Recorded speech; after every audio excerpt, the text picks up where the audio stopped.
Rifleman.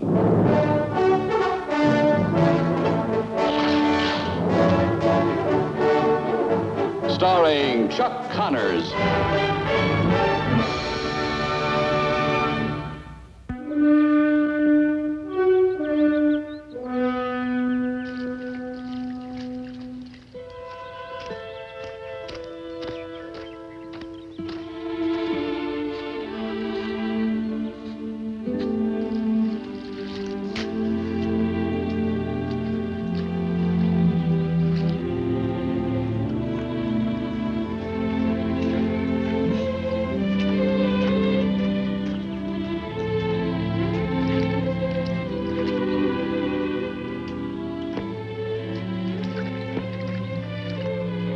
Morning to you, Sonny.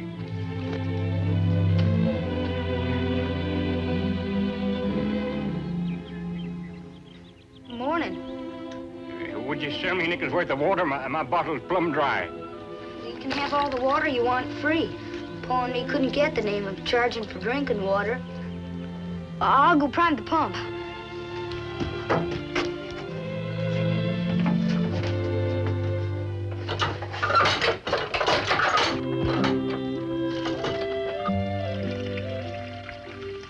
Stop it up! It's a wasting! It's a wasting! We got a cistern behind the hill full up all the year round. That's how we water Paul's marigolds. I was noticing the pretty colors on them. The water sure has it over whiskey when the time comes. You better take it slow. You're too thirsty. I know all about thirsty, boy. Well, you're welcome to a shower bath. Paul and me rigged it up behind the house. All you do is stand under and yank the rope. You'll find some soap and a scrub brush. You stand there telling me to my face that I smell like I don't belong with human company? Why, you squeaking little Yankee, I don't let nobody... Don't go sniffing your head off to one side. Now, don't you do it, you hear me? What are you looking for?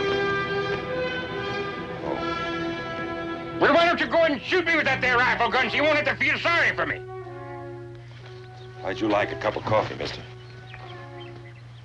I don't care if I do. Well, I'll go get it, Paul.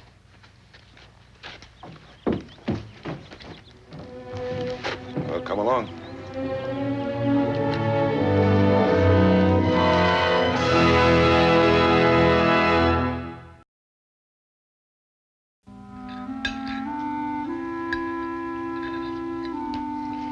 Ham and egg. It's as tasty as eating food the Lord ever put on a man's table in the garden of satisfaction.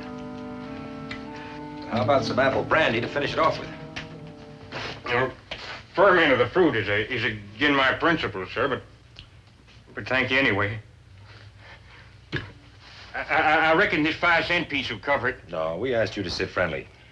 Just the coffee would have been friendly. A ham and eggs is a handout. Put your money away. You were our guest. Mr. McCain, suppose I was to ask you for a job. I can do most anything any two-handed man you'd ever have working for you can do. I can pitch some hay, feed the stock, and... I'm sorry, it's not once a year we take on an extra hand. I mean hire help. I know what you mean. Here, take this, huh? Till you find something else. Whole card wheel. You know, once a man starts taking something for nothing, he ain't no man no more. He's just charity. Anyways, you can stop fumigating with that there cigar.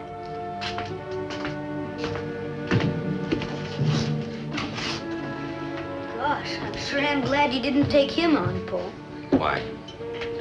He makes me shiver, he's so ugly. That arm of his. Where are you going? Try to hire the both of us a clear conscience? Oh, no, Paul, please. Well, I can't even stand to look at him. Neither can I, son. Which means we're both in worse shape than he is. Hey, mister!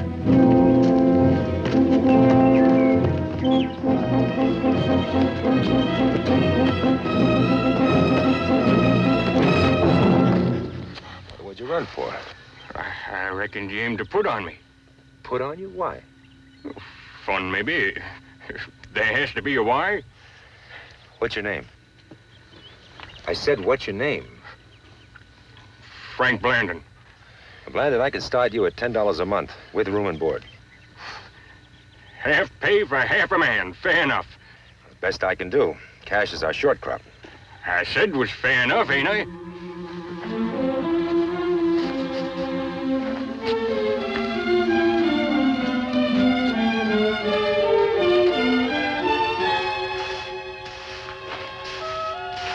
And I can just sleep right over there in that there stall.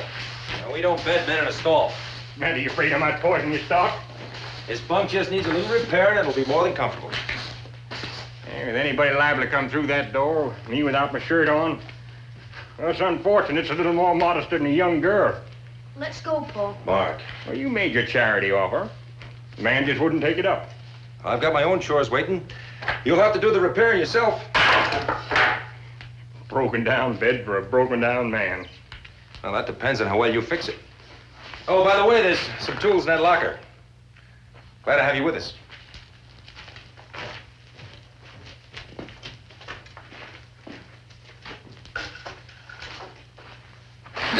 Lordy! It hurts. It's getting worse. It's gonna be a big one this time.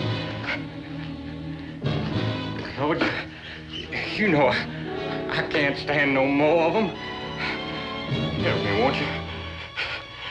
It's right at me this time, Lord. Oh, please don't leave it keep on.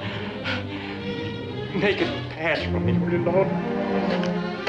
Make it pass. I'll try, Lord.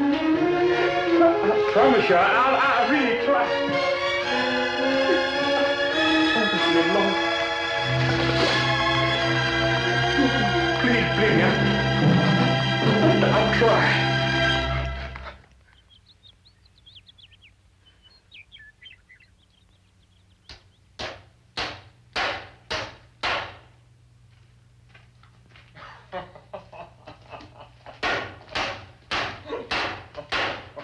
You're doing a mighty fine job, Frank.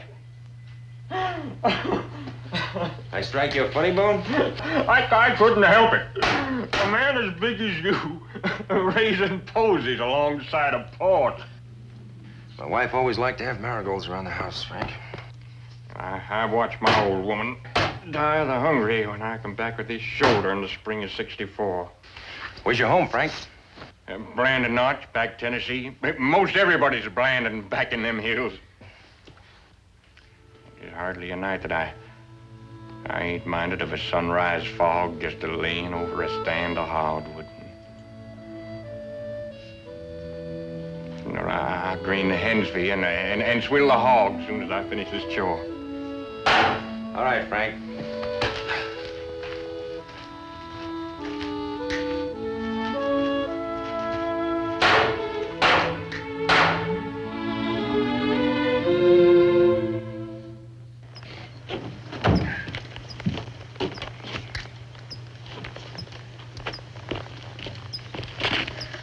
What are you doing, son? Just watching. Hello! Come on, horse. Doggone lazy horse. Why didn't you get off and give him a hand? Not me. There's a nest of yellow jackets right by where he's working. Yellow Jackets, you didn't warn him? I don't like to go near him, Paul.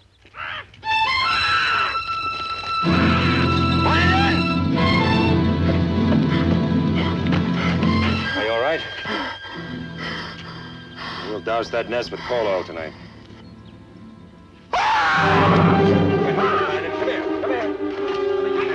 Come here. Here, let me get that shirt off. Hold still.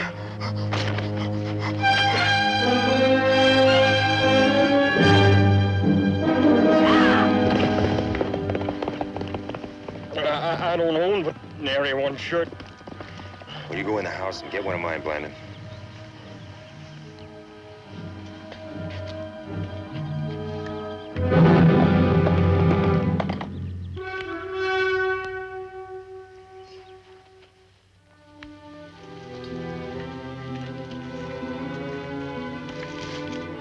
Sorry, son, but sooner or later you had to find out. Why did I? I didn't want to. Paul, his shoulder wasn't healed. Not only poor Blandon's shoulder, but I mean all the ugly, useless suffering in the world. In time, you'll learn to accept it and bring it into balance with the good things. I'll never be able to, Paul. You will, son, because you have to. It's the price you pay on staying alive and in your right senses. It's manhood. And I can promise that when you come to the far end of it, you'll raise your old hands to bless this wonderful life you've been given. Taking it all together with the roast beef and the moon rises and a boy and his father riding out in the morning. After you're grown up to be a father yourself. Paul, look. A cavalry patrol. Look at him. Size of that white. Gosh, ain't they fine?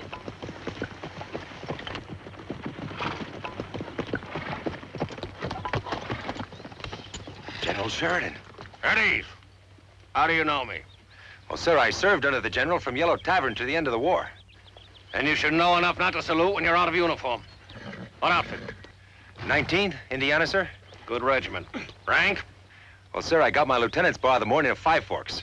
Now, if you'd been a sergeant, I'd remember you. Major Cushman. Military governor of the Southwest Territory. The general's conducting an inspection tour. He's finished the day's duties and he's looking for a place to bivouac tonight. Well, he's welcome to the use of my place. Obliged to you, sir. It's that spread over there. If you'd like to go on ahead, we'll be coming up directly. Thank you. Life sure is funny. What do you mean by that?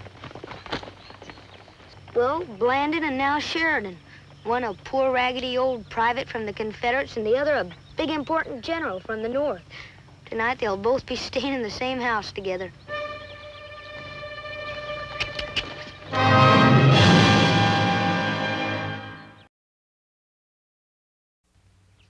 Oh, Shenandoah, I love your daughter. Way you. Oh! In the month of May. Woo! Coffee, gentlemen? Okay. You met everybody, Major Cushman, Colonel Stroud, Staff Surgeon, and yonder Lieutenant McLennan, who at the moment is performing special duty for the General. Well, I should have told you there's a pretty fair hotel in North Fork. You might have found it more comfortable sleeping there. The general prefers to conduct his inspections without fanfare. Little element of surprise. Well, he's welcome to my bunk. If the general had desired bunks, McCain, naturally he'd have requisitioned them. Oh, I see. Prefers to simulate field conditions. I don't suppose you got any eyes. Nice, no, but the hotel I spoke of in North Fork has. How far is it? It's about an hour's ride. Detach Lieutenant McLennan as soon as he's off duty.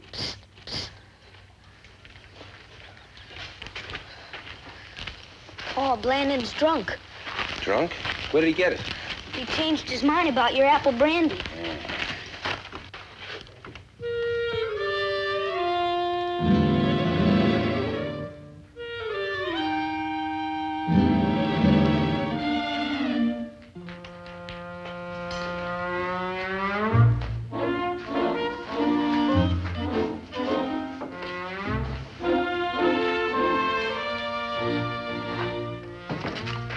Give me that, you fool. That's horse liniment. You'll burn a hole in your stomach. What's it to you? It's my stomach, ain't it? But it ain't your liniment. Oh, you dirty, blasted Yankee! You see a man swinging his pleasure, you gotta take it away from him. Well, look, Frank, you're welcome to drink anything we have for that purpose. But liniment is reserved special for horses' ailments, nothing else. I just wanted something to keep me warm for the road, and it's gonna be cold, 'cause I can always tell.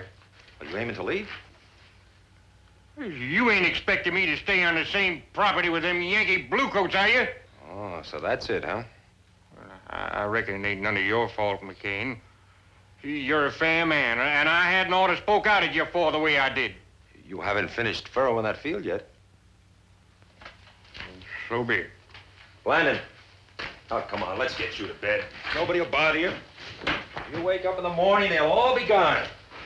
You need a good night's sleep anyway. You know, Frank, I'd appreciate you finishing that plowing, Frank. You're welcome to leave afterward, if you've a mind. I'll oblige you, Mr. McCain, if that's what you want. Just so long as I don't have to come within sight nor smell of them Yankee bluecoats, watching them carrying on like they thought they was the kings of the land.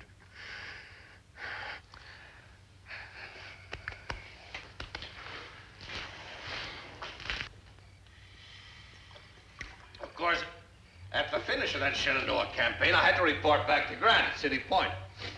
And he says to me, Phil, how do things look back there? I says to him, General, sir, I said, if a crow was to cross that valley now, he'd got to carry his own rations. It was true, too. Of course, a little later on, old Uncle Billy Sherman took a leaf out of my field order book down Georgia and Carolina way.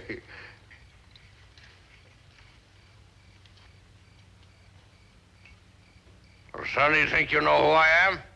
Yes, sir, my pa learned me. I can even say all 7 stanzas of Sheridan's Ride.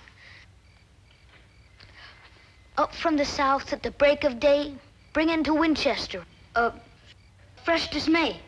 The affrighted air with a shudder bore, like a herald in haste to a chieftain's door. The terrible grumble, the rumble and roar, telling the battle was on once more, and Sheridan 20 miles away. Private McCain, dismiss.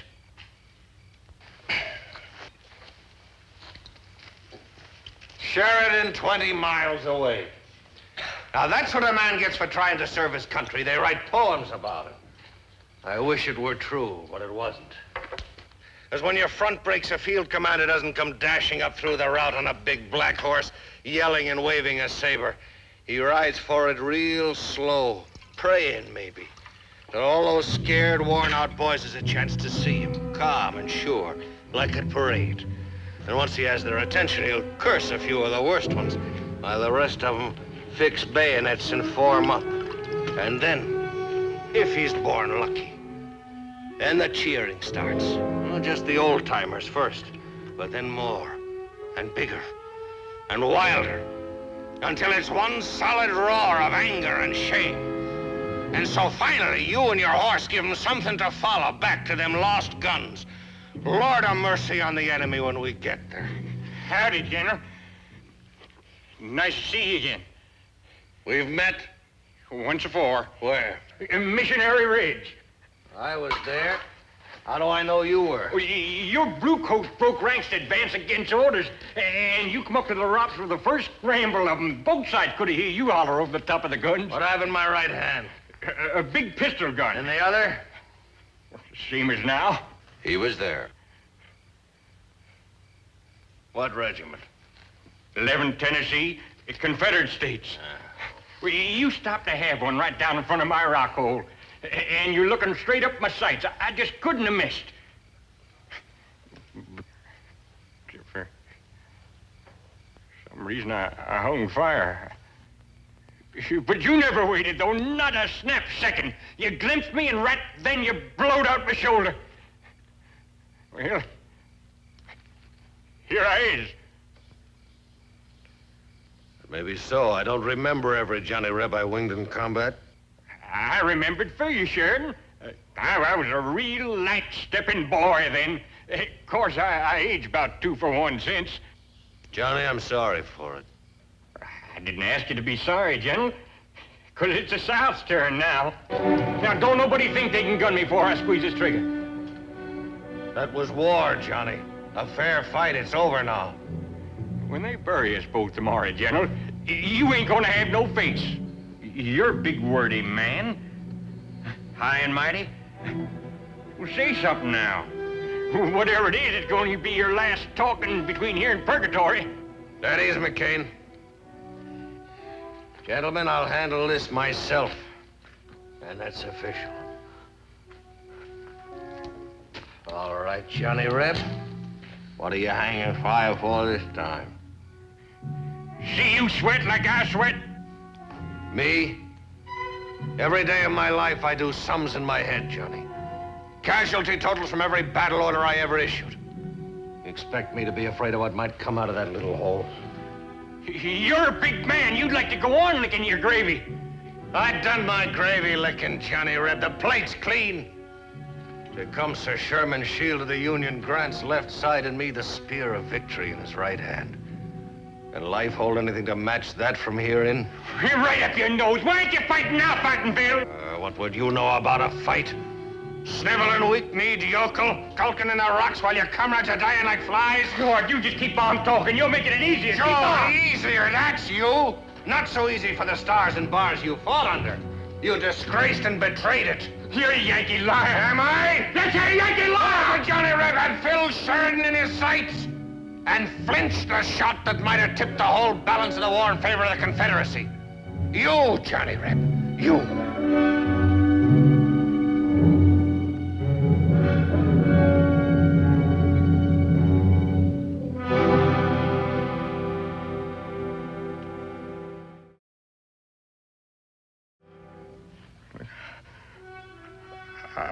I don't know.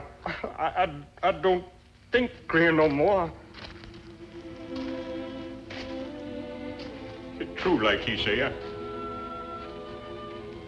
I shame my kin. I ain't nothing to nobody. Spoke too hasty. Soldier, you're Johnny Reb himself. You're born enough for a full division. Don't come near me, General. I ain't worth nothing. Son, I know of an old white-headed college president named Robert E. Lee. Be almighty proud to shake your hand. General Lee, them light-stepping boys that fit and died with him. Died, Johnny? Such men never really did. Burst out of the woods on us, keen in that wild wolf yell. Half the time we have to turn our backs to 'em and run. Ask my staff, how many nights now do I wake up standing barefoot, howling for more and more artillery to stop 'em with, and it don't stop 'em. Like it blame near didn't stop 'em. We was mean fighting boys. 4 mortal years. 1/3 our manpower, 1/30th our military supplies, and you rag-tailed scarecrows held the mightiest army in the history of warfare. You held us, Johnny, to the last razor edge of laying down. Swords and bayonets blunted. Hearts and the Union broke.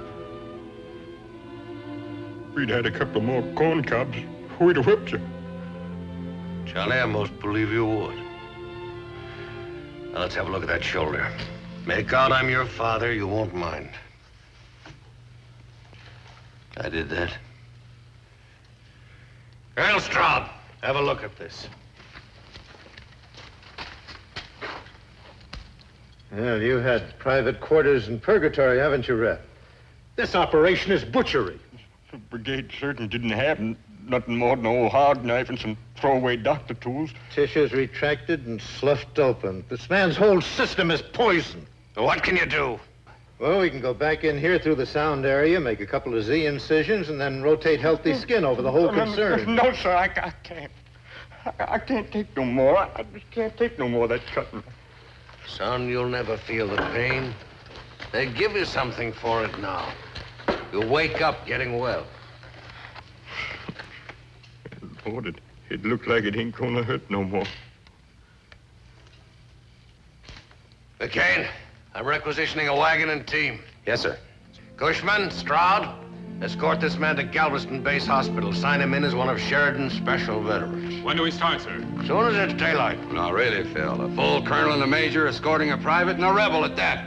General Staff isn't gonna like this. Hang the general staff. Yes, I know, You Phil. heard what I said.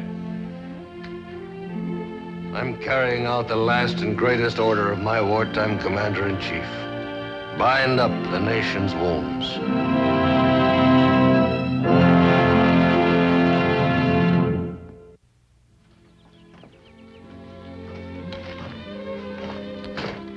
Is that everything, General? Yes, thank you, Could McKee. use some sort of an anodyne to get him over the rough stretches. I ain't but one anodyne for a Tennessee man.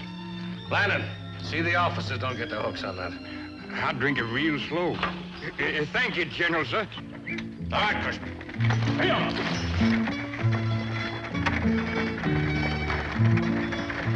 Bye, Mr. Blandon. Be sure and come back soon as your arm's all well. Bless you, Sonny. I sure will. Mark, I want you to tell me something honest. Did you mean what you just said to Blandon? Oh, he got me thinking. Well, you was in the war, too. Could have been you got his arm all shot up.